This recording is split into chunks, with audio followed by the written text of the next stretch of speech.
Hello student, temperature का क्या effect होता है उस पर सवाल क्वेश्चन निकलते हैं कंपटीशंस में। तो हम लोग शुरू करते हैं, एक लिक्विड्स लेके चलते हैं।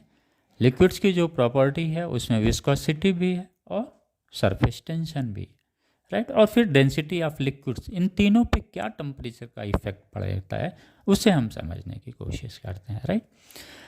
विस्कोसिटी, जैसा कि बच्चों हम लोग जानते हैं, ये लिक्विड्स की क्या होती है, प्रॉपर्टी होती है जो रिलेटिव मोशंस होते हैं बिटवीन टू एडजेसेंट लेयर, उस मोशंस को अप्रोच करता है, right.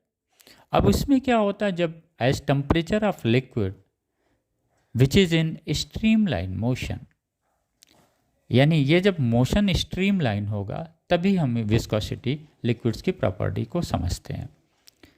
Clear? As temperature of liquid which is in streamline motion increases, then viscosity of liquid decreases, and at boiling point it becomes zero. Clear हो गया?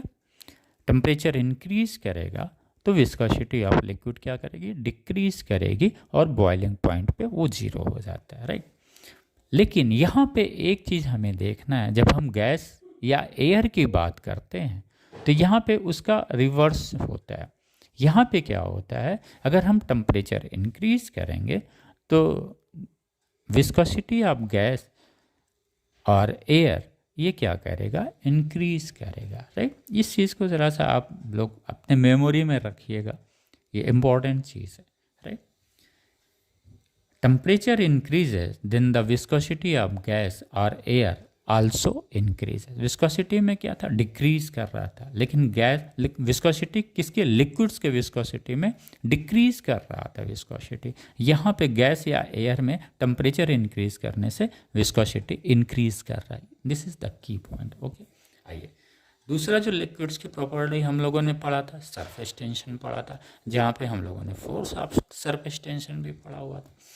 ये कब लगता है ये हम लोगों को पता है, जब लिक्विड रेस्ट में है। यहाँ पे क्या था, जो प्रॉपर्टी हम लोग स्टडी कर रहे थे विस्कोसिटी की, यहाँ पे लिक्विड्स क्या था, स्ट्रीम लाइन मोशन में रहा है, राइट। यहाँ पे क्या होता है, as temperature of liquid increase then surface tension of liquid decrease. एक रिलेशन है सरफेस टेंशन का टेम्परेचर एंड सरफेस टेंशन के बीच में, जहाँ ये अल्फा जो है टेम्परेचर कोफिशिएंट है, राइट। अगर टेम्परेचर इंक्रीज नहीं कर रहा, कांस्टेंट है टेम्परेचर, तो सरफेस टेंशन भी लिक्विड्स का कांस्टेंट होगा, राइट। तीसरा है डेंसिटी। ये तीन लिक्विड्स की हम लोगों के पास प्रॉपर्टी। डेंसिटी में क्या होता है, as temperature increases then density decreases. Thank you.